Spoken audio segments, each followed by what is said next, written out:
د پاکستاني چارواکو شکمن سفر او په دې اړه په اردو ژبه د طالبانو د مشر پیغام د افغانانو غوسه راپارولې. جزئیات هم د ویډیو کې وګورئ او چینل سبسکرایب کړئ.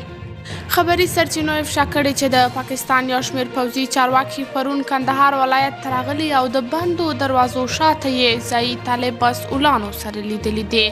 د دغه لیدنو موخه روښانه نه ده او طالب چارواکو یې جزئیات نه دي رسمیز کړي.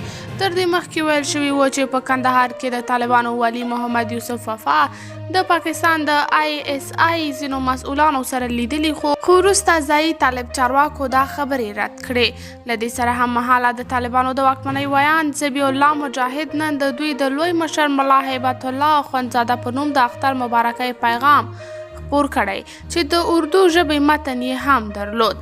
د کابل پوهنتون پخواني استاد محبوب شاه محبوب په خپله ټویټر پاڼه کې د ذبیح الله مجاهد له مخاطب کولو سره لیکلي اردو د کومې اړتیا له مخې ستاسو د بیانیې ژبه ده، نه د افغانستان ملي او رسمي ژبه ده، نه کوم نړیوال حیثیت لري او نه هم اردو ژبې افغانان شته. کومه اړتیا او کوم مجبوریت؟ که افغانان پوهول غواړئ اردو یوازې د پنجاب بادار ژبه ده.